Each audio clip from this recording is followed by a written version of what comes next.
dito, ulitin na lang natin, 125 billion, ground for impeachment nila kay Inday Sara. Parang 6 billion ng Tingog Party List. Yung kanilang budget insertion, tahimik lahat. Can you do something, mga palangga? Okay, ang sabi po kasi ni Secretary Sharon ay dalawang klase po ng krisis sa supply at presyo. So ngayon po, kung pag-uusapan po natin ng supply, ay wala po tayong sasabing krisis pagdating sa supply. Maybe meron pong price disruption dahil nga po nangyari ang oil crisis. Bobo talaga tong hayop na ito. Walang problema, walang problema sa supply pero nagtaas. Ang kapal ng mukha ni Bangag Jr. na wag daw tayo magpakalat ng fake news sa gitna ng crisis. Ulol. So hello mga palangga, ayan, present tayo today, last night. Hindi tayo present, okay? Kasi tayo ay yugyugan. Alright, tayo ay nagsaya na naman dahil every day is dapat lagi tayong happy. Habang lumalaban tayo sa mga bangag, dapat lumalaban din tayo sa indakan, right? Kaya naman si Annabel Acosta ay nangunguna. So today, pag-uusapan natin ang kabangagan pa rin ng gobyerno ni Marcos Jr. at ang nakaambang, hindi taghirap, taghirap na kayo dyan. Kahirapan dahil sa samot-saring kaguluhan sa mundo at sa bayan natin. But unahin natin ang ating kaibigan na si Mike Defensor. Ano ang role? Ano ba talaga ang punto ng expose, sabi ni Karen Davila? Marcos Bangag inisnab ng mga OFW. So kung hindi pa kayo nakaka-follow sa ating Facebook page at ating YouTube channel, ano pang inaantay ninyo, di ba? Mag-subscribe, mag-follow, at mag-trolling. Kasi may mga trolls. Okay. Napanood ko kasi yung interview ni former Congressman Mike Defensor kay Karen Davila. Alam niyo naman to si Karen Davila. Nung panahon ni Pangulong Duterte, at nung time na tayo ay sumusuporta pa kay Bangag, galit na galit tayo kasi very anti, di ba? Very na, di ba? Super duper anti-Marcos talaga. The way na mag-conduct siya ng interview. So today, pinagsiyagaan ko yung kanyang interview with Mike Defensor na kung saan tinatanong, ang pinaka-highlight kasi, mga kababayan, mga palangga ko, sa interview ni Karen Davila, okay, ang tanong niya doon, sa kanya galing yung ano daw ba talaga yung role ni former Congressman Mike Defensor at ano daw ba ang punto ng expose. Alright, sabi niya, ano ba talaga ang punto ng expose? Ang daming tinamaan. Yun ang isa sa mga katanungan niya kay Mike. Ang tanong, mga kababayan, kung ikaw ay matino na Pilipino, okay? O journalist, okay? Kung ikaw ay matino, hindi importante kung ano yung naging role ni Mike Defensor sa pag-expose ng 18 soldiers natin. At ano daw yung punto? Kung di ba naman bias or mararamdaman mo na mukhang may pinoprotektahan si Karen Davila. Okay? Bakit kamo, mga kababayan? Ang sinasabi niya dito, ano ba talaga ang punto? At bakit ang daming tinamaan? So parang, number one, ano yung role ni Mike Defensor? Hindi na mahalaga, uy Karen, di ba? Yung bilat mo, ayusin mo pag nagtanong. Okay? Ano ba ang role ni Mike Defensor? Okay? Importante ba yung role niya sa ninakaw na bilyones sa kaba ng bayan, right? Ng mga bangag, ng mga sinasabi mong maraming tinamaan, katulad ni Marcos Jr., ni Martin Romualdez, ni Laila Sabadilima, George Garcia, si Trillanes na Julul, yung mga ICC, di ba? At marami pang iba. Hindi na mahalaga kung ano yung role ni Mike Defensor o kung sino pa man. Ang mga halaga dito, Devil, kung ano yung naging impact sa taong bayan sa mga ninakaw na bilyones na pera ng bayan according dun sa expose ng 18 soldiers. Okay? At ito ay una kong in-expose. 'Di ba? Ayaw niyong pansinin naman talaga itong mga gantong expose kasi sabi nga ng ating mga 18 soldiers doon sa kanilang affidavit ay may mga media na nakinabang. Kaya napatanong tuloy ako, Karen De Velat, sabi ni Friedrich, 'di ba? Nakatanggap ka ba ng maleta? Kung bakit bilang isang part of the media, na tinatawag na fourth estate, 'di ba? Nakatuwang ng taong bayan na magsiwalat ng katotohanan, bakit ganun ang tema, yung line of questioning mo? Okay? Na tila bagang pinoprotektahan mo pa itong mga kawatan na ito. Tapos parang concerned pa siya kasi ano ba talaga ang punto ng expose? Ang daming tinamaan. Ang sagot kasi ni Mike, eto, tinignan natin. Ang sabi ni Mike Defensor, yung ano ang punto ng expose? Ang sinasabi ni Mike, wala daw itong script o agenda. Ang sinasabi ng mga sundalo ay kung ano ang nakita nila kung may natamaan. Hindi namin kontrolado iyon. Alright? Kung sinasabi ng gobyerno na may mastermind at ang mga tao niya, o yung si Zaldico, sabi niya, tapos nagsalita, bakit hindi sila iniimbestigahan? Exactly. Ano ang punto ng expose, Karen Davila, na feeling matalino, nagtatalitalinuhan ka dyan, di ba? Pero hindi mo iniisip yung mga tanong mo. Okay, dapat nga tinatanong, ang ini-interview mo si Bangag at saka si Lisa Tanas. Bakit na-implicate yung kanilang pangalan? 'Di ba? So yun mga palangga. Kaya alam naman natin nakakagalit, ang sarap talaga tirisin ng mga bilat ng mga reporters. Lalo na yung mga bayad na reporters, yung mga tumanggap ng mga mali-malitang reporters. Kasi wala silang pakialam, they don't care. Ang dami daw tinamaan ng mga pangalan. So, ang kanyang parang concern, parang ang dami-dami naman, ano ba naman ang punto ng expose na, ano purpose itong expose na ito? Kung di ba naman kagagahan mo, ang punto para malaman ng taong bayan na ninakaw ang pera. Diba? Dapat nga yung mga 18 Marines na yan, tulungan mo para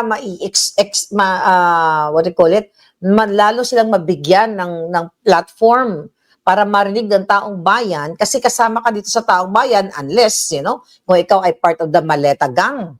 Diba? So yun dapat ang role mo bilang media, tulungan mo ang mga 18 Marines na nagsiwalat ng kanilang expose. Yan ang purpose ng expose, para maabot ng taong bayan kung sino ang mga nagnakaw sa kaban ng bayan. Alright? Kasi ang line of questioning mo para i-frame up na si Mike Defensor at Attorney Baligod yung behind the scene. Kumbaga, sino? Okay, let's put it this way. Hindi naman talaga lalabas ang mga Marines, di ba? Hindi naman lalabas ang mga whistleblowers kung walang nag-facilitate, nagbigay ng information like ako. Di ba? Kaya paano ko naman may lalabas yung mga in-expose ko patungkol sa pakipagsabuatan ng ICC, di ba? Dito sa Bangag administration. Yung mga smuggling involvement ni Bangag, paano ko man ilalabas yun? Ako lang mag-isa, mananaginip na lang ako at one night, naisip ko, maggawa ko ng kwento. Siyempre, may mga tao, okay, na nagbibigay ng information at ang punto dito para ma-expose sa taong bayan. Yan, isaksak mo sa kepay mo, Karen Davila, at nang mahimasmasan ka naman ng konti sa iyong pagtatanong. At sabi ko nga, sana, okay lang yung mga ganyan-ganyang tanong mo, pero, sana bigyan mo rin ng time, na tulungan itong mga 18 Marines para gusto mo isa-isahin mo lahat yan. At nang malaman mo, ikaw na yung sa kanila, mag-cross-exam. Okay? Ikaw na ang mag-cross-exam para malaman ng taong bayan, marinig namin, bigyan mo siya ng platform. Kasi kinokonek mo sa ito dahil si Mike Defensor, or ang connection mo kasi is dahil sila ay makasara. Yun ang mga tanong niya kung tinanong pa nga niya kung kailan sila, tinanong pa ni Karen kung kailan daw huli nag-usap. si Mike Defensor at si Inday Sara. Dininay naman ni Mike Defensor na hindi sila nag-uusap ni Inday Sara. So, very political, mga kababayan. Kaya sabi ko nga sa inyo, mabagal, malulubog lang ang bayan natin. Kasi mismo yung inaasahan natin, mga tao dapat nakatuwang natin, mas kinakampihan nila yung mali. 'Di ba? Kino-connect kaya parang ang insinuation niya o kaya ba ikaw Mike Defensor. Ito lang yung assessment ko sa kanyang line of questioning.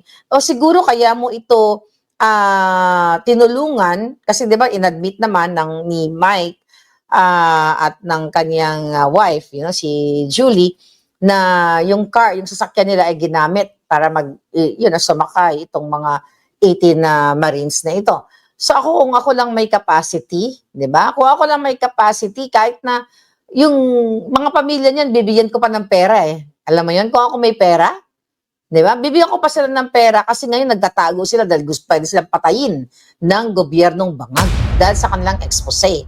Kung billionaire na ako, kung sobrang ang dami kong pera, ibibigyan ko ng tig-isang safe house yung mga bahay ng mga Marines. For what? Kasi to protect them at magpa-thank you dahil sila ay malakas ang loob na nagsiwalat. So hindi na importante kung sino ang tumulong sa kanila. 'Di ba? Ang problema dito, not only nitong devilan na to, na ibang media at yung mga kasabwat nila bangag na frame nila na Duterte to 'di ba? Ano yung nito motibo? Well, malinaw pa sa sikat ng araw na ang motibo niyan na expose yung kabalbalan o pagnanakaw ng bangag na administrasyon na hoping tayong mga kababayan, we have to be realistic na mag-result yan sa pagbagsak ng mga bangag dahil yung katulad ni Marcos Jr. at ang kanyang mga kasabwat, which is pinangalanan ni Zaldico, Pangandaman, Lucas Bersamin, 'di ba? Lahat ng mga pangalan na nasangkot doon, Erich Sylvester, Erwin Tulfo, George Garcia, 'di ba? Gusto namin bumagsak ang mga bangag at nang matapos na yung kahibangan na yan. So, not only you, Devila, not only yung mga ibang alam naman natin yan, mga kababayan. So, nililihis, kinukunik kay Inday Sara, hindi porket against ito kay bangag. Okay? Ay, may kinalaman na si Inday Sara. Okay, granting. Okay, tignan natin. Na may, kunyari, kunyari lang. Okay, which is hindi, di ba? Kunyari, may kinonsult si Inday Sara, di ba? Kasi parang sinasabi may statement si Inday Sara na dapat pakinggan yung 18 Marines. So kung totoo yung sinasabi niya ng 18 Marines, which is naniniwala tayo kasi may mga pictures, may mga supporting documents. So ano ang problema doon? Di ba? Ano ang problema doon, Devila? Walang problema doon. Dapat katuwang ka pa sa taong bayan, di ba? Huwag niyong ilisang issue na may kinalaman ang mga Duterte dito. Dahil ako, nung nag-expose ako, walang kinalaman ang mga Duterte sa mga expose ko hanggang kinasuhan ako ng 4 na kaso, okay, para patahimikin ako. Di ba? Ni pisong duling, okay? Hindi naman ako nanghingi at hindi naman ako inutusan ng mga Duterte na magsalita laban sa mga bangag, yung mga in-expose ko sa mga bangag, di ba? Hindi porket nagsalita ang isang tao ay may kinalaman na sa mga Duterte. It just so happened na aligned yung ating paniniwala sa ginagawa ng mga Duterte. Alam nyo yan, matagal na kayo nakakinig dito sa ating channel. So yan yon. Ano ba yung mga sinasabi niya? So pinapalabas ni Karen Davila na mukhang yun nga, pro Sara itong si Mike Defensor. Alright? Tapos sinasabi ni Mike, sabi niya, hindi naman ako magtataka kung ganun yung perception. Pero kung isipin, kung ang resources ay hawak ng liderato, kasama si Bangag Jr., diba, at si Romualdez, at ginamit yung operation tulad ng impeachment at ICC, natural lalabas yun sa testimonya. Exactly, kaya nga nananawagan ang abogado at ang taong bayan, abogado, si Attorney Baligod, tayo lahat, na concern dito sa pagnanakaw, na i-open yung investigation dito sa 18 soldiers na ito. Diba? Para malaman ninyo kung may kinalaman ba si Sara, dahil yan naman ang i-detail niyo, o kung totoo ba yung mga ebidensya na inilabas ng 18 Marines. or 18 Marines, mga sundalo natin, di ba? So para magkaalaman, isa lang sila diyan sa Senado, sa Kongreso. Pero bakit ayaw nila bigyan ng chance para mag-shine itong ating mga testigo, ating mga whistleblowers? Kasi ayaw nila malalaman ng taong bayan. It's the same with you, Karen Davila, interviewin mo isa-isa itong mga sundalong ito at nang mabigyan ng platform sila. Kung ikaw ay para ka sa taong bayan. So isaksak mo dyan sa bilat mo na hindi na mahalaga kung si Mike Defensor ba ay nag-facilitate, tumulong. Ang mahalaga dito ay ang sangkot ay ang presidente mong bangag. Na dati galit na galit ka, ngayon ay nakikipag elbow to elbow ka na. Bakit? Okay? Umaasa ka ba na mabigyan ng maleta o nabigyan ka ba ng maleta? 'Di ba? Korupsyon ang pinag-uusapan dito. Ginamit ang pera ng bayan, nilagay sa maleta, kaya diyan ang kapwa mo Pilipino ay naghihirap. You talk about dakdak ka ng dakdak diyan sa 125 million na confidential fund na ginagamit against kay Inday Sara, pero gusto mong ilihis ang issue sa 805 billion pesos na in-expose ng mga sundalo na ninakaw ng Bangag administration. So yun mga kababayan. So nililihis, muntik na mag-rehis. Nililihis ang issue. 'Di ba? Ayaw nilang pag-usapan ng 18 Marines now. May post si Attorney Baligod, sinubpina na naman, 'di ba? Attorney Baligod. So sinubpina na naman ng NBI itong, ayan, the latest subpoena we received from NBI is in relation to the cyber libel filed by De Lima and still in relation to the joint affidavit of the 18. So, sinubpina na naman kasi kinasuhan, kumaso si De Lima, kumaso si Trillanes, ito recently nagkaso na naman siya dito sa 18 Marines. Ganun sila manggipit. Katulad sa akin, wala kang pinagkaiba. Ako yung nauna mo nilang ginipit kasi ako pala yung pinakaunang nagsalita eh. Ako grateful ako kasi marami na nagsasalita ngayon. At least, kumbaga, marami ng palaban. Okay, sabi ni Marze, buti pa si Jessica Soho, interview yung mga ex-Marines. Oo nga, maganda interview ni Jessica Soho dyan, mga kababayan. Yes, dudes Iroa, how are you? Di ba bias ang bilyonaryo? Bakit may segment doon si Zoraida? Ewan ko, hindi ko may pinapanood Zoraida, hindi ako nanonood ng pangit. Sabi ni Bing. O, hindi tayo nanonood ng pangit. Recently, mga kababayan, teka, ano ba yung mga tinanong kay former Congressman Mike, okay? So ngayon ang mga katanungan niya ay ayun, may coordination, yun nga tinanong niya si Mike Defensor, may coordination ka ba kay Vice President Sara? Parang gano'n yung konteksto. O dininay naman ni Mike. So talaga laging ang ending is Inday Sara o yung mga Duterte. Korupsyon, pagnanakaw at paggamit ng pondo pagnakaw ng pondo ang ginawa ni Bangag. Yun, Karen Davila. So bakit ang mga tanong-tanong mo, imbis na sabi ko nga, imbis na tanong mo sana si Mike, gaano ka, dapat inano mo na how sure, bakit ka naniniwala na totoo ang sinasabi? Dapat ang mga questioning mo, bakit ka tumulong, bakit mo tinulungan, itong mga 18 na sundalo, ano ba yung nakita mo na, ano tawag dito, na mga ebidensya, okay? Kung bakit na-decide ka na tulungan sila. Di ba? Ano ang nag-ano sa'yo? Ano ang nag-udyok sa'yo? Kung bakit kailangan tulungan itong 18 Marines na ito? Ano ba yung compelling na mga ebidensya na pwede mong i-share sa amin? Hindi yung may kaugnayan ka ba kay Sara? Ito ba nasa likod ba si Inday Sara? Diba? Bakit ang daming tinamaan? Ano ba ang motibo nito? Putang ina. Diba? Imbitahin mo yung 18 Marines para malaman mo kung ano yung katotohanan. Sabi nga ni Atty. Baligod at sabi ko rin, lahat ng mga ebidensya, videos, pictures, may metadata yan. malalaman kung yan ay AI, magkaalaman tayo kung totoo ang sinasabi ng 18 Marines, ngayon pa lang inaatake mo na at kasama na, inaatake mo na ilihis ang issue na kaya ito lumabas ang 18 Marines kasi may nag-udyok, kasi merong Mike Defensor, kasi may attorney Baligod, natural. Alangan naman sila lang sa labanan ng katotohanan, kahit sa labanan ng kademonyuhan, katulad ng mga bangag, may kakampi sila. Alangan naman hindi namin kakampihan yung mga 18 sundalo or more than that, ay, yung mga susunod na lalabas, di ba? Bakit hindi mo gisahin si Martin Tambalosas Romualdez sa interview mo? Na, ito, napangalanan ka dito, ganyan, ganun. Bakit hindi mo gisahin?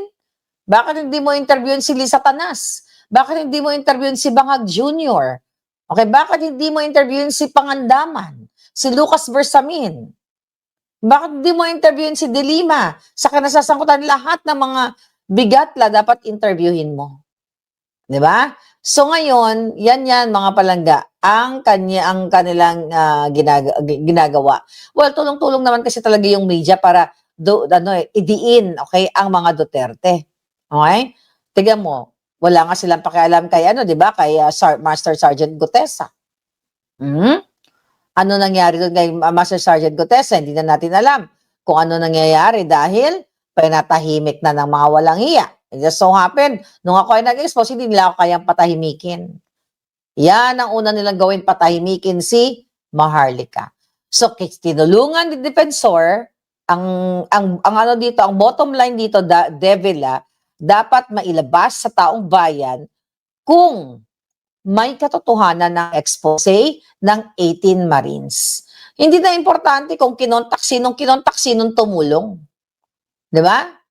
Kung matino kang media personality, kaso kailan ba naging matino ang Karen Davila? Puro formal lang. Puro trying to impress na magaling na reporter. 'Di ba? Kahit gaano ka kagaling na reporter, kung ang puso mo ay vested interest lang, para lang sa sarili, wala kang pakialam sa bayan mo, wala ka ring saysay. Kahit ano pang mga kaeklatan, yung mga dramatization, matagal ka na sa media, di ba? Matagal ka na sa media, tapos, hindi mo, well, it's sad to say, majority sa mga media, mga kababayan, ay tumatanggap ng maleta. 'Di ba? Hindi mahalaga sa kanila kung makikinabang sa mga expose ang taong bayan o mabitay ang mga may kasalanan, wala silang pakialam diyan. Ang importante sa kanila, meron silang mga maleta, may pera silang natatanggap, may payola sila at nakakapagbiga-biga sila sa iba't ibang sulok ng mundo. So karamihan sa media ganyan. Kaya nga ano bang napatunayan ni Karen Davila? 'Di ba? Puro, nung panahon ni Duterte, galit kay Duterte, galit nung naggangampanya tayo kay Bangag, galit kay Bangag. Ngayon, alam nila na punong-puno ng pagnanakaw, punong-puno ng pangbababoy sa taong bayan. 'Di ba? Malaman mo, interviewin mo yung 18 Marines para makita mo kung sila ay cross-exam mo na rin. Magpanggap ka na rin na ikaw ay, na ikaw ay abogado para makita mo. Kasi kinukunik mo sa mga Duterte. Yun, mga palangga. So yan ang problema. And now, ngayon si Bangag ay magtatayo ng crisis committee daw. Yun ang current news. Crisis committee para magbuo ng committee na naman, katulad ng ICI niya, yung Independent Kadyotahang Committee, di ba? Para daw mapabilis. Although wala pa silang detalye na ano yung composition ng kanilang crisis committee. Pero to ay dagok na naman ito sa taong bayan kasi magbubuo na naman sila ng crisis committee. Chuchu, sino yung involved dito sa crisis committee para daw yung approach sa shortage natin sa fuel, ay mabigyang diin o mabigyan ng ng prioritization. Mga kababayan, pera na naman to, crisis na, matagal nang may krisis ang Pilipinas. Hindi na ito kailangan gawin kung ginagawa ng gobyerno, okay, ang tama. Wala na ito dapat ang crisis committee. Wala itong silbi, magtatalaga na naman sila ng tao, 'di ba? Makikipag-ugnayan kunyari sa Department of Energy, Education, ano pa mga departamento para mapabilis yung approach sa So, sisweldohan na naman, babudgetan na naman 'tong mga taong 'to, nanakawan na naman tayo, mga kababayan. So, yan ngayon ang ano, ang, what you call it, yung pina-prioritize ng mga bangag. Alright? So, crisis committee, matagal na pong may crisis ang Pilipinas. Dapat matagal nang na-solve ba, itong problema na ito, mauubos na yung fuel ano natin. 'Di ba? Mauubos na, mga kababayan. Alam niyo ba? Recent may nabasa ako, nagnanakawan na ng mga hindi napanood ko ng mga gasolina, yung mga motor parang sinisip-sip na ng mga tao. Napanood niyo ba 'yon? Yung nilalagyan ng hose, ginaganon yung mga motor, kaya mag-ingat kayo, yung mga motorsiklo ninyo, yung mga jeep ninyo, mga sasakyan ninyo, sinisip-sip na ng mga kawatan, mga desperado, kinukuha yung gas. Later on, magiging gold na ang presyo ng fuel sa atin kapag ito ay nagtuloy-tuloy ang kaguluhan.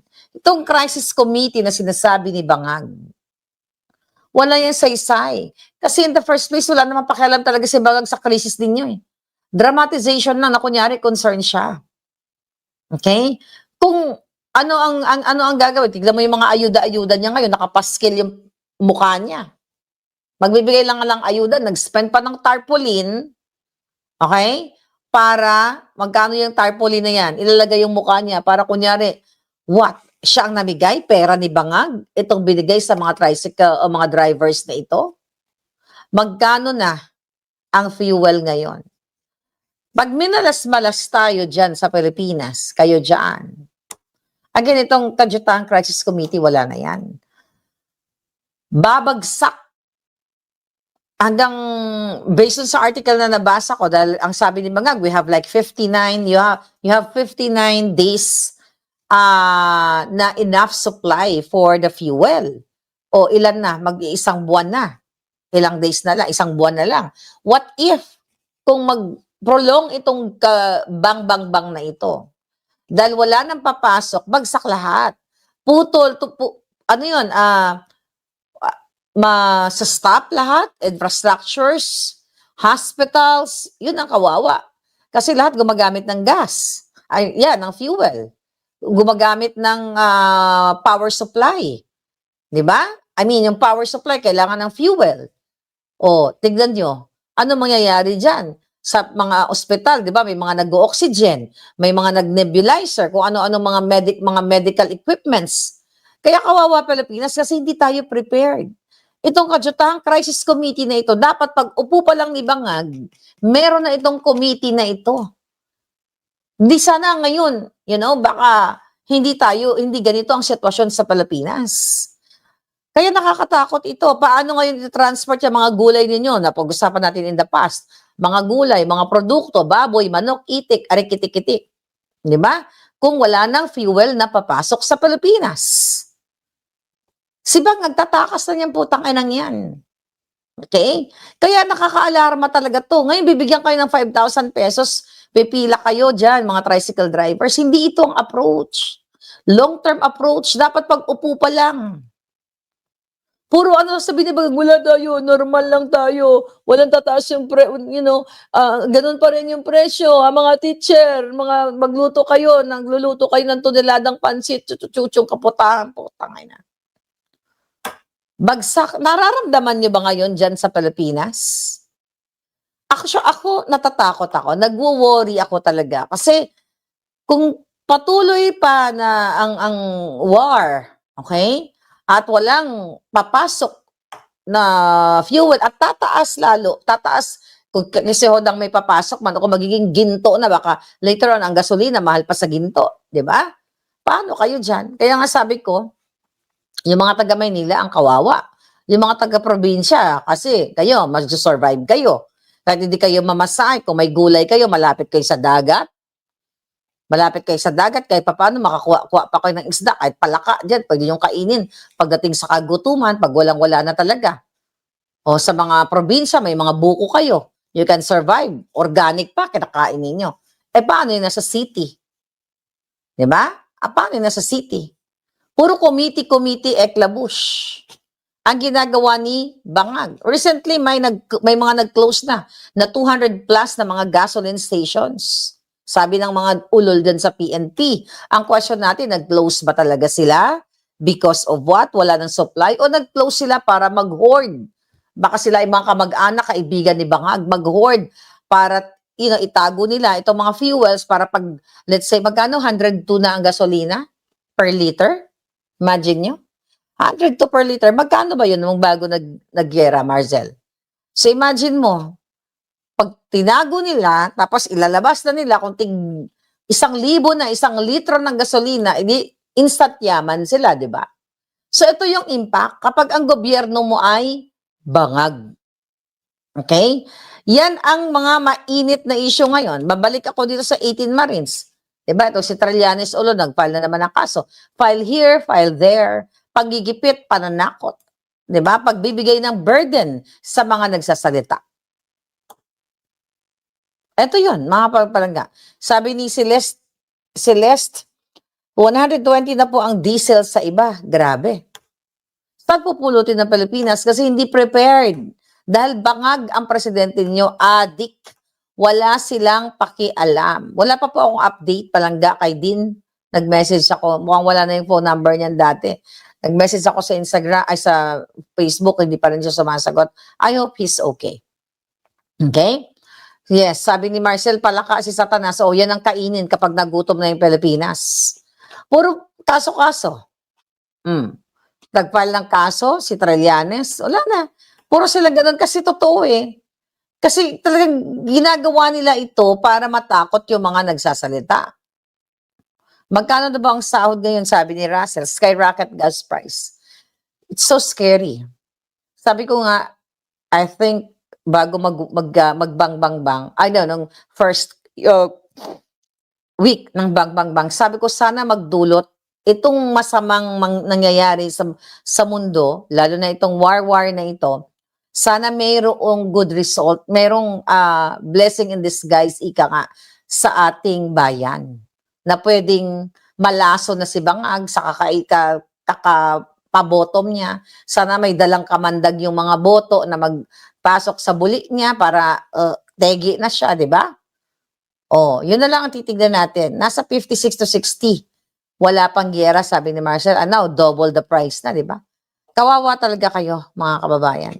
Ang gagawin sa libel, nasa martial law na kayo, di ba? Ngayon, nasa undeclared martial law.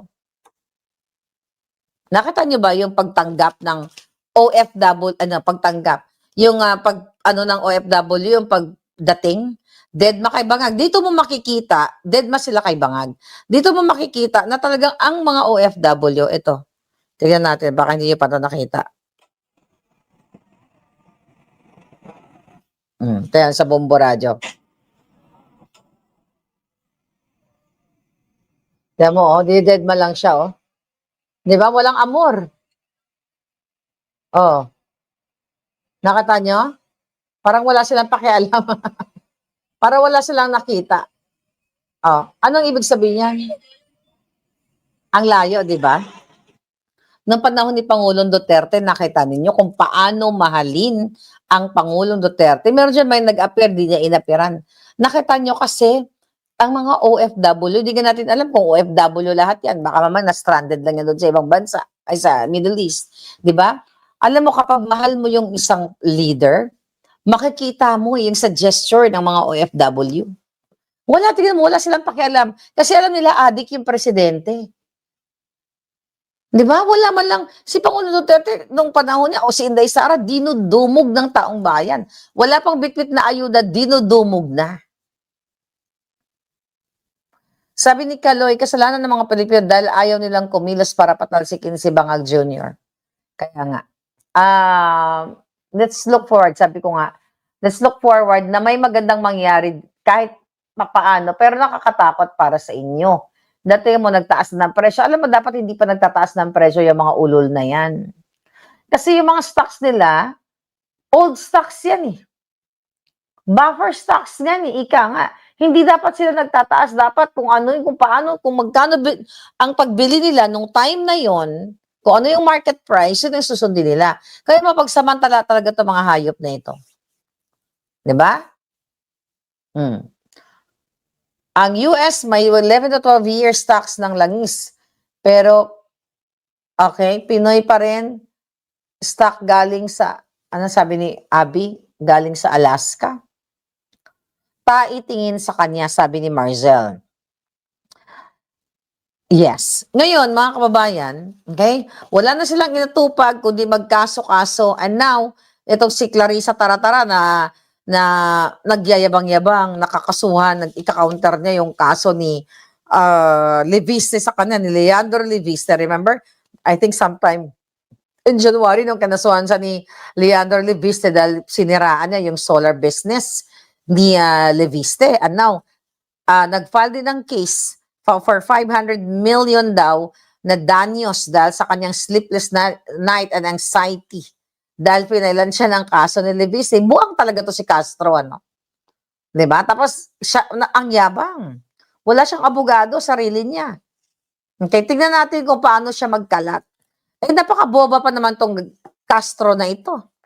Napakaboba mo. Sige, ipakita mo. Ang tutor mo ba si Lisa Tanas? Isa ka lang namang basura. 'Di ba? Kasi pinaback-upan ka ng bangag yung adik mong presidente, kaya ang yabang mo. Sige, tignan natin. Kung uubra ka kay Topacio, baka ilang paso niya yung bilat mo, tignan ko lang. At anong kasinungalingan mo, may sleepless night ka. Ilumobo ka nga eh. Tumaba ka nga kalalamon dyan sa budget dyan sa Office of the President. 'Di ba? Sa Office of the Press Secretary. Sleepless night? Kung sleepless night ka, hindi ganyan ang itsura mo. Dapat kalabera ka katulad ng mga kalabera dyan. Ang itsura mo parang baboy na busog sa kakapa. Ano yun? Yung pag inaano yung baboy, yung binubulo, ano yun? Yung kinakangkang ng kapwa baboy. Bulod, ano yung term yun? Nakalimutan ko. Ano yung palangga? Kapag yung baboy na babae pinapakangkang sa sa baboy na lalaki. Ano, bulod? Nakalimutan ko na palangga yung exact word doon eh. Diba? Yung itsura mo parang lumalamon ka lagi ng 10 kilograms na baboy, yung hayop ka. Tapos sabi mo may sleepless night ka. Sabi ni hindi siya kinakasta. Sabi nila, nasa na kaya ni yung taning, baka kinakasta na rin. Bulugan, tama. Binubulog, okay? Tama, si Eso binubulog. Okay? So yun mga palangga. Ngayon, ang pinagkakabalahan nila, ayan, si Inday Sara, gusto nilang pinipilit nitong Luis Tron na itong isa pang bigaon, di ba? Na mapunta si Inday Sara, napunta yung mga abogado niya, para ipoprovoke nyo, pahiyain nyo na naman doon. Akala nyo naman, uubra kayong lahat, mga hayop kayo. Imagine mo, crisis na ang bayan natin, parang wala silang pakialam. No? Hindi parang, wala talaga silang pakialam. Abala sila sa mga kaso-kaso.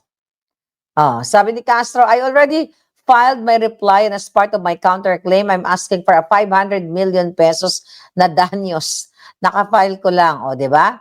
So kasi 110 million yung kinaso sa kanya ni na cyber libel ni Leviste, tapos sa kanya 500 million.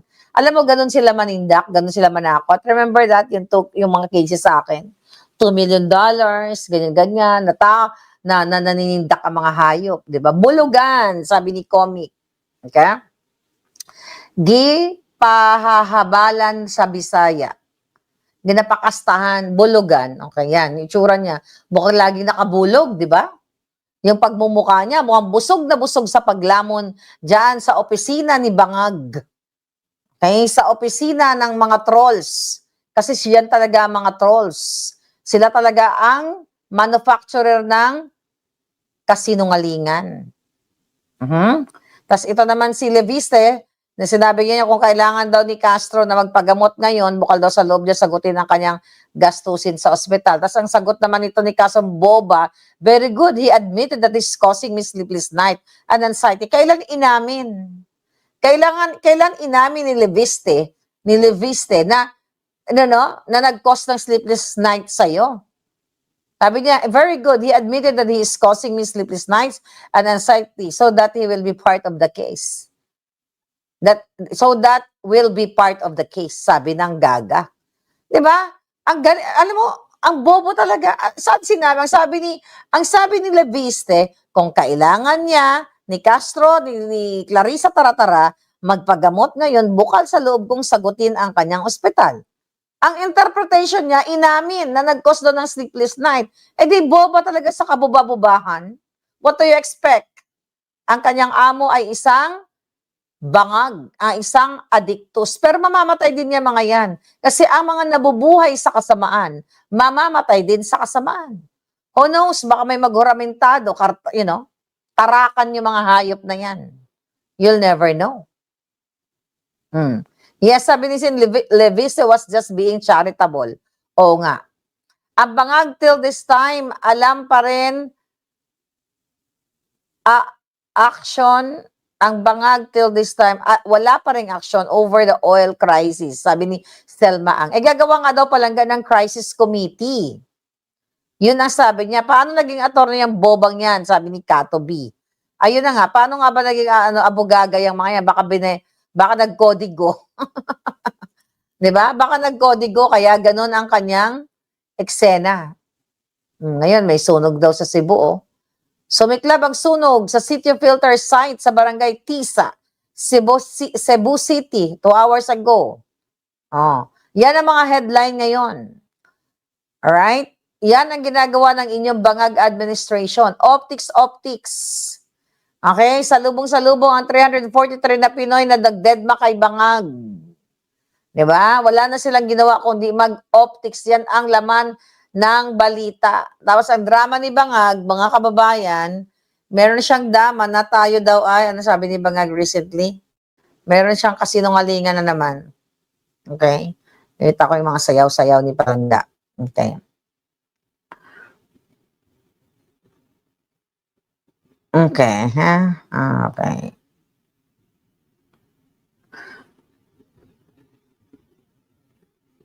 Recently.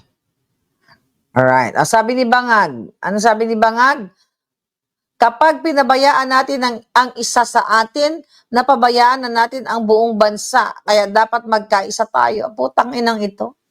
Ipinabayaan mo, inubos mo ang pera, ninakaw mo ang pera ng bayang hayop ka, dapat ipaluwa sa'yo.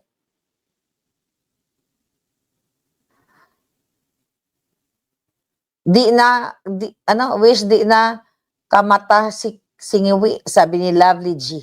O nga, sana hindi na magising ang putang-inang niya at nang kunin na ni Satanas. Diba? Kunin na siya ng demonyong kapwa niya. Kasi yan ngayon, mga kababayan, wala nang ibang laman ng balita. Sara Duterte, itong mga NPA aligned, gagawa din daw sila ng kanilang People's Court laban kay Inday Sara. Alam mo yon? Yung mga ganitong klaseng balita, talagang wala nang aasahan ang bayan natin. Ano ang sinasabi nitong mga hayop na to? Balak daw nilang gumawa ng People's Court sa possible na paglilitis kay Inday Sara sa kanyang impeachment. Alright? So ito ay mga kilusan ng makabansang ekonomiya. Hindi ba kilusan ng makatraidor sa ekonomiya? So it's so basura na ang nangyayari sa inyong bayan. Wala nang, wala nang magandang nangyayari, kundi patayan, broadcaster sa Negros Occidental, ginurgor. Okay? Yan ba? Ito ba ang bumaba yung crime? Gurguran. Then si Romualdez cleared sa lahat ng anomalya. Walang kasalanan, zero. Lahat sila, oh my God. Dapat sa mga ito hindi na nagigising. And now, are you ready for the AFAM? Ready na ba kayo sa mga AFAM na mag-assemble ng mga, mga bang, okay, na mga ammunitions? Pataas na ng kuryente, taas na ng tubig, lahat na lang, pero ang pera ninyo ay binabayad sa mga maleta, kongresistas para ipukulin si Inday Sara. Okay? Para hindi tigilan si Inday Sara dahil yan ang pinagkakabala nila. Dilat na ang mata sa gutom ng ng mga Pilipino, pero si Duterte pa rin ang kanilang pinupunterya. Okay? Sabi dito, wala daw double standard sa pagtrato kay VP Sara sa kanyang impeachment, sabi ni Luistro. Ano sabi niya? There is a very big disparity between the impeachment against the President and the Vice President. Yung kay Presidente, hindi mo makikita ang personal participation. As a matter of fact, no evidence that will establish yung naging participation ng Presidente in corruption. Nakita ninyo, walang participation si Bangag sa corruption, harap-harapan na inamin ni Zaldico na nag-deliver siya ng pera. Andyan yung 18 Marines. Tapos tong ulol na, Luistro na to, walang ebidensya. Bakit? Ilang maleta ba ang binigay sa'yo? Sa inyo, na mga maleta kongresista, alam niyo, nakakabuisit na lang talaga, no? Ang sarap talaga na lang, bitayin silang lahat. Kung meron ng parusang bitay, dapat binibitay lahat ang mga putang ina nilang lahat. Dapat hindi na sila binibigyan ng puwang sa mundong ito. Dahil sa patuloy nilang pambababoy sa ating bayan. Wala nang laman ang balita, kundi Sara, Duterte. Wala silang ginagawang pag-improve ng buhay ninyo. Di ba? Kundi, what? Manggipit, magnakaw, and now, di ba, yung issue kay Zaldico, lahat ng negosyo daw ni Zaldico, i-freeze nila, lahat ng ari-arian ni Zaldico, kukunin nila. Pero yung mga ninakaw ni Bangag, wala silang pakialam. Yung pag-epal ni Bangag, na mag-ilagay ang pagmumukha niyang adik diyan sa ayuda-ayuda ng DSWD at magmukhang kaawa-awa yung ating mga drivers. Bakit kailangan i-display pa itong mga ID nila? Pinadisplay yung mga ID, ID ng OFW, ng mga Imagine mo, tignan mo, screenshot ko nga to. Pati ID i-share ko lang to sa inyo, News 5. Kaya, share natin ito sa inyo, mga palangga. This is the one. Tignan nyo, News 5, ayan. Nakita nyo ba yan? Kung di ba naman mga ulol, nag-iisip ba ng tama yung mga hayop na yan? Nakita nyo? Nakapost yung pera, pinost nila yung pera, at the same time, yung identification ng ating mga tsuper. Kung di ba naman ulol yan? Alam nyo ba, na napaka-importante na hindi din display yan kasi pwede yan magamit sa scam. Yung kanilang mga information, katulad yung mga alpot, di ba? Nanguha ng mga information ninyo. And now, look at that. That's very Bangag. Ayuda. Tapos bakit kailangan i-display yung kanilang mga ID? Hindi ba nag-iisip yung DSWD, yung mga nag-conduct ng ayuda na yan? O hindi talaga sila mag-iisip? Wala silang pakialam. Tingnan mo yung mga palangga. Ang ID nakatiwangwang. Diba? Naka-expose. Ganyan ka bobo ang Bangag administration. Tanggalin na natin yung mga hayop na yan. What else? Tapos yung mukha niya, nandyan. Ang sabi ni Tara Daradan, ang kanyang depensa, sabi niya ganun, he should show to the people that the government is running. Dapat daw makita siya. Makita yung mukha niya? Makita na galing sa kanya yung pera, hindi naman galing sa kanya yung pera. And now, di ba, I think pinost natin yun, pinost ko ba yun sa Facebook o sinabi ko? Nakarating na ba si Zaldico sa Portugal? Sa lahat ng mga taga-Europe, picturean ninyo kung kasama niya si Poquido. Kasi napag-alaman natin na may planong isama si Romualdez. May plano siyang isama yung bilat ni Poquido. Hindi ko alam kung ano gagawin nila dyan. Bakit may kasamang bilat? Magbibiyakan ba sila dyan? Sabi ko nga, ang role niya doon is dudukutin si Zaldico. Magdudukutan ba sila ng Poquido? Yan. Kayong mga taga-Europe, kayong mga palangga dyan, may role kayo Simula pa lang sa airport, sa mga restaurant, sa mga hotel. Picturean ninyo ng pasikreto at i-post sa social media. Kasi tatanungin natin kung may kasama siyang kipay, kung may kasama siyang Poquido, o kung sino pang mga kasama niya, kasama ba sila? Tauhan ba sila ng gobyerno? Bakit kailangan may kasamang mga garlalo? Kung mapicturean ninyo. Kaya dapat ilabas na natin ngayon na posible magdadala siya ng mga pekpek sa Portugal. Ang lungkot ng bayan ninyo, ginagamit, kunyari ang issue sa national security, national issue pala, kukunin, dudukutin si Zaldico, tapos yung pala, posibleng magdadala ng kipay doon at doon sila magdudukutan. Ganun ba ang plano mo, John Vic? Magdadala ka ba ng bilat doon sa Portugal? Kaya nga, galingan niyo mga palangga ko. Katuwang namin kayo magsimula sa airport, pero hindi yan sila magta-travel. Kung magbibitbit man siya ng pekpek sa Portugal, hindi yan sila magsasabay.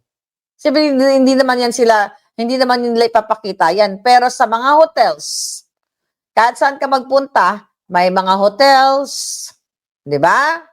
Yung mga nagtatrabaho, maraming Pilipino, paki-ready nyo kaagad ang mga picture ninyo ng mapicturean yung mga hayop na yan at questionin natin sila, bakit binitbit si ganito? Bakit binitbit si ganyan? Ganyan kakawawa ang sitwasyon ng buhay natin sa Pilipinas. Alright?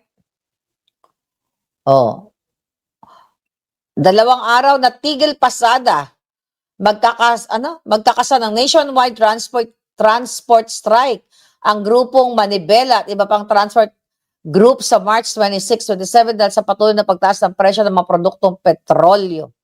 At ang mga to, yung iba kasi ng mga nagrarally is funded ng mga makakaliwang grupo. So pero sa pangkalahatan, in general, talagang kawawa ang mga legitimate na mga drivers. Okay?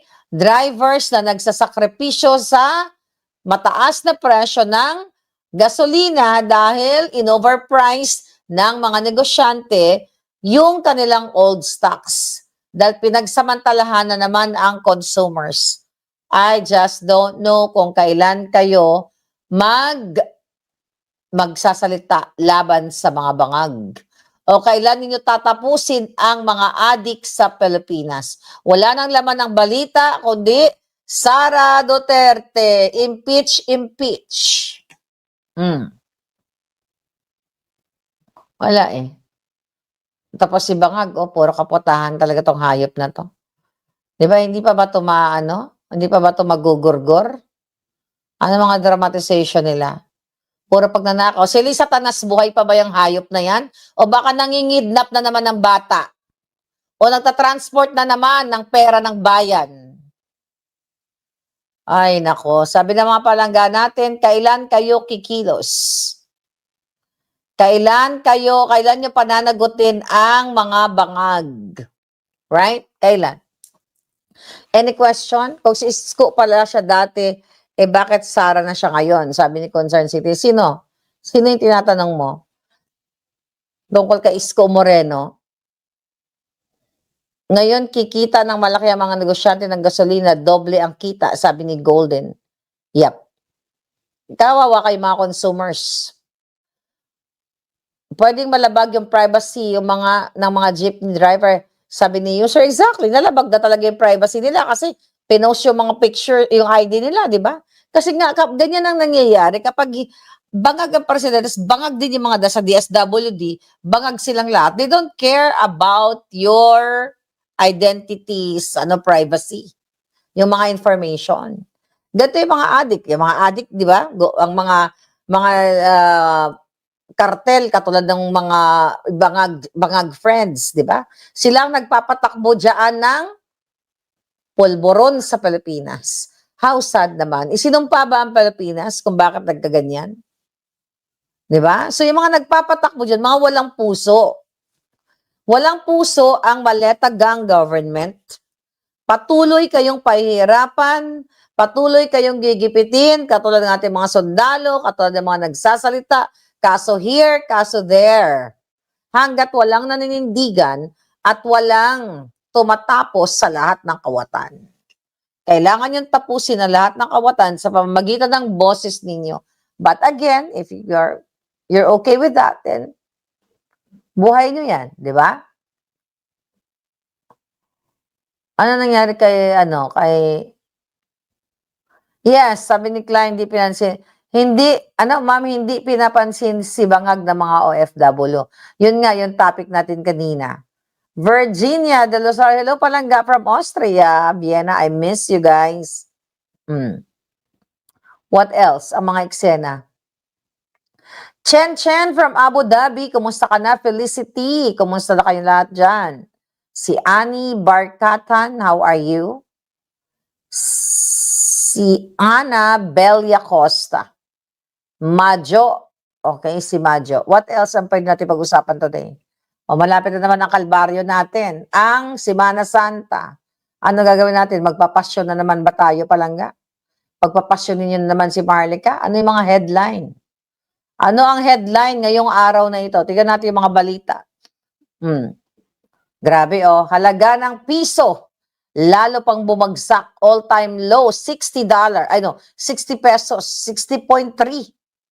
Kada dolyar. O, tignan mo. So, lalo talaga babagsak na babagsak ang buhay ninyo kasi bagsak ang piso. Alright? Ano naman to? What else? Ayun, 18 Marines. Ayun pa rin. Okay? Ito. Gabinete ni Bangag. Puno ng talento sa paghaharap na hanap ng crisis. Ano pinagsasabi nito? Sinasabi ng dating presidential advisor ng political affairs na hitik daw sa talento ang kasalukuyang gabinete ni Bangag upang matugunan ang hamon sa ekonomiya. Yes, puno-puno talaga sila ng talento sa pagnanakaw. Yan. Okay, sa panayam. Ito pa nga yun. I think, sabi nitong dating political affairs na yung Claudio, I think the cabinet of Presidential Bangag is is replete with talent when it comes to managing the economy, especially in crisis. Yeah, punong-puno talaga sila ng talent sa pagnanakaw. Yan ang katotohanan. Impeachment, sukatan kung Malacanang ready si VP Sara. Walang kwenta. Yung tungkol kay Luistro. Ito, labor group nagprotesta sa US Embassy para kondinahin ang imperialismong gyera ng US at Israel laban sa Iran. Kayo mga labor group, doon kayo sa harap ng Malacanang. Kung gusto nyo matapos ang kaputahang imperialismo ninyong sinasabi, ang number 1 yung Bangag, yung adik yung presidente. Yan ang unahin ninyo bago kayo mag-rally-rally dyan sa US Embassy. Puro kayo kadyotahan. Yan ang headline. Ano pa? Ano pa sabi ito? Wala pang crisis, matatag ang supply ng gasolina sa Pilipinas. Pero tumaas ang presyo, sabi ni Taratara. Okay, ang sabi po kasi ni Secretary Sharon ay dalawang klase po ng krisis sa supply at presyo. So ngayon po, kung pag-uusapan po natin ng supply, ay wala po tayong sasabing krisis pagdating sa supply. Maybe meron pong price disruption dahil nga po nangyari ang oil crisis. Bobo talaga tong hayop na ito. Walang problema sa supply pero nagtaas. Ang kapal ng mukha ni Bangag Jr. na wag daw tayo magpakalat ng fake news sa gitna ng crisis. Ulol, yang hayop ka. Ikaw ang father ng lahat ng fake news.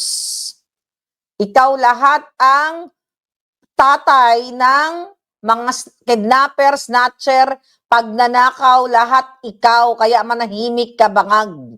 Dapat tuluyan ka ng manahimik.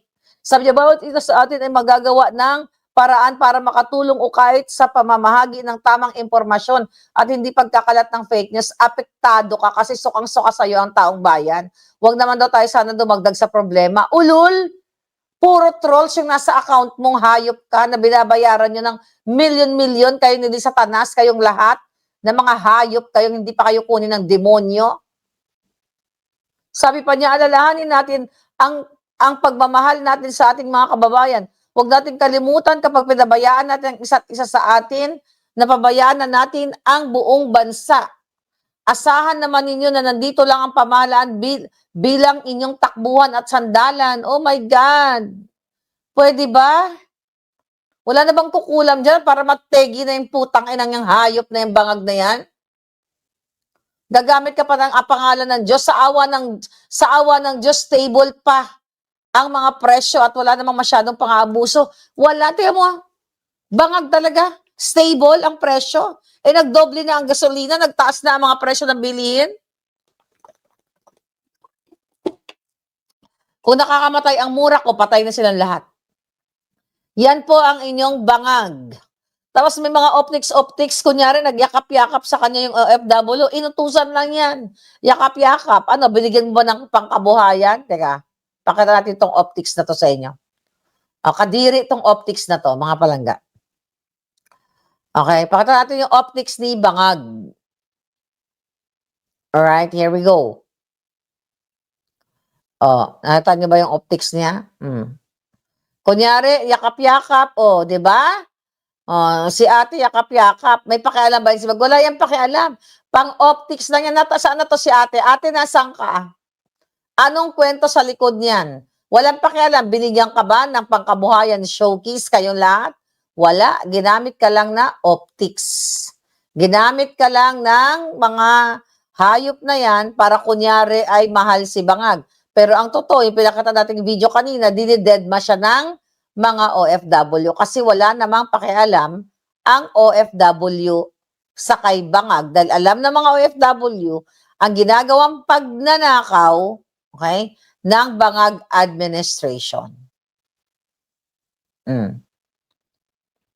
Tingnan natin. Okay. Yun na nga, buang na taga si Bangag. 'Di ba? Walang problema ang presyo, walang walang problema sa mga oil prices.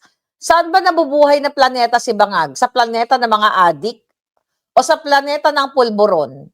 Sana diyan sa mga sindikato na yan may diyan eh. Merong magbigay sa kanya ng 1 gram na pulburon, painumin siya, papasingutin siya ng pasingutin para makita niya yung hinahanap niya. My God, what a sad country, ha?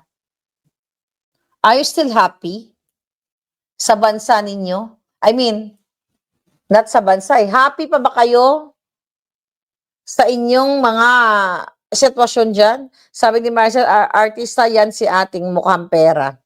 Parang ang baho ni Bangag, sabi ni Sin. Mabaho naman talaga, di ba? Yung mga kilikili nila, yung kanyang kajaming, di ba? Sabi ni Cathy, laging, basta yung mga kilikili. Siguro, ang mga putok nila, sumasabog na parang gyera sa Iran, di ba? Sobrang baho. Cocaine planet, sabi ni user. It's just so sad, mga kababayan. Okay? Tignan mo itong mga issue, di ba? Yung dito, ulitin na lang natin, 125 billion, ground for impeachment nila kay Inday Sara. Pero yung 6 billion ng Tingog Party List, yung kanilang budget insertion, tahimik lahat. Can you do something, mga palangga?